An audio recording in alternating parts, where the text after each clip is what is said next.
Hello friends, welcome to Balayya talkies. మీరు చూస్తున్న temple Sri Lakshmi Narasimhaswamy దేవాలయం.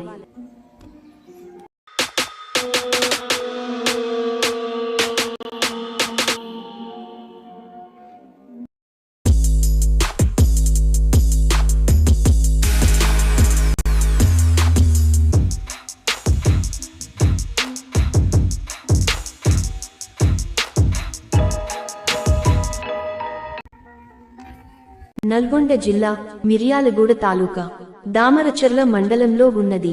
వాడపల్లి క్షేత్రం ఇక్కడ కృష్ణ, ముచికుంద, మూసి నదులు కలుస్తాయి. ఈ నది సంగమ తీరాన హరిహరులకు భేదం లేదని నిరూపిస్తూ లక్ష్మీ నరసింహస్వామి, అగస్త్యేశ్వరుడు కొలువు తీరి ఉన్నారు. నల్గొండ అద్దంకి హైవేలో భీమవరం గుండా వాడపల్లికి చేరుకోవచ్చు.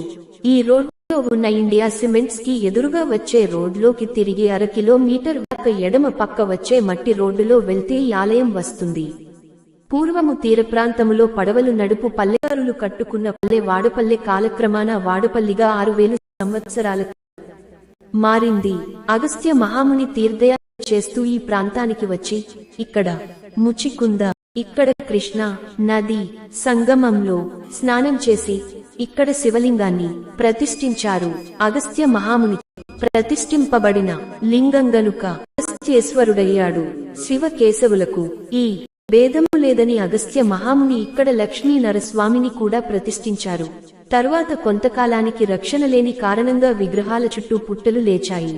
రెడ్డిరాజుల కాలంలో ఈ ప్రదేశంలో 2 వైపుల నీరు, ఒకవైపే త్రోవ ఉన్నదని గుర్తించి ప్రదేశంలో కోట, ఇళ్లు కట్టుకుంటే సురక్షితంగా ఉంటాయనే ఉద్దేశ్యంతో బాగు చేస్తున్న సమయంలో లింగాన్ని చూసి గుడి కట్టించి పూజించసాగారు.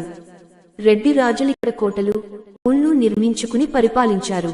ఆ కాలంలో ప్రసిద్ధ పట్టణంగా పేరు పొందిన ఈ పట్టణాన్ని నరసింహాపురం, వీరభద్రపురం అను పేర్లతో పిలిచేవారు. అగస్త్యపురము 1100 సంవత్సరాలు సురక్షితంగా ఉన్న ఈ మేనల్లుడైన పట్టణం నిజాం వజీరు సుల్తాను ముట్టడిలో సర్వనాశనమైంది.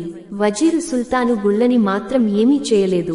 లక్ష్మీ నరసింహస్వామి దేవాలయం వాడపల్లి దక్షిణ ముఖంగా ఉన్న ఈ ఆలయం చిన్నదైనా స్వామి భక్తుల అభీష్టాలను నెరవేర్చే స్వామిగా ప్రఖ్యాతి చెందారు. స్వామి తొడ మీద అమ్మవారు కూర్చుని ఉన్నట్లు ఉంటుంది. గర్భగుడిలో స్వామి ముఖం ఎదురుగా అదే ఎత్తులో ఒక దీపం, కింద ఇంకో దీపం మంటాయి.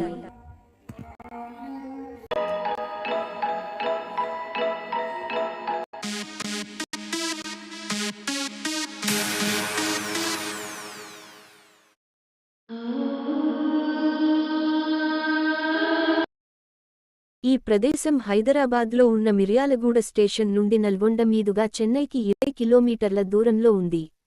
ఈ స్థలం తెలంగాణలోని నల్గొండ జిల్లాకు చెందినది. పురాణం ప్రకారం 6000 సంవత్సరాల క్రితం అగస్త్యముని శివకేశవ విగ్రహాలను తీసుకువచ్చాడు మరియు వాటిని ప్రతిష్ఠించాలనుకున్నాడు. అతను అన్ని లోకాల గుండా ప్రయాణించి చివరకు భూలోకహంలో అడుగుపెట్టాడు.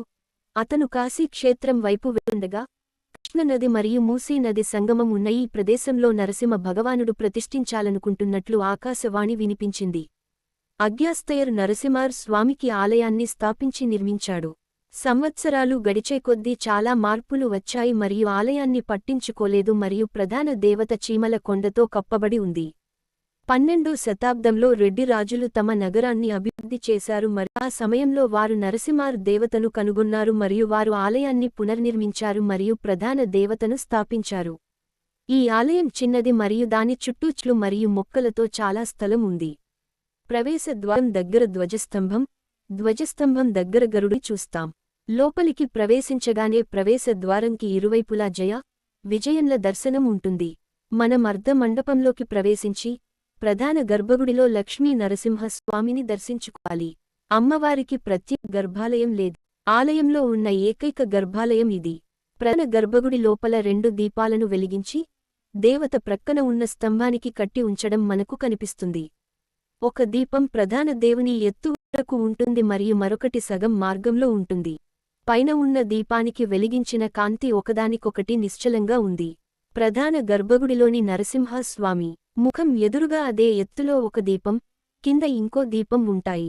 కింద ఉన్న దీపం కదలదు, నిశ్చలంగా ఉంటుంది.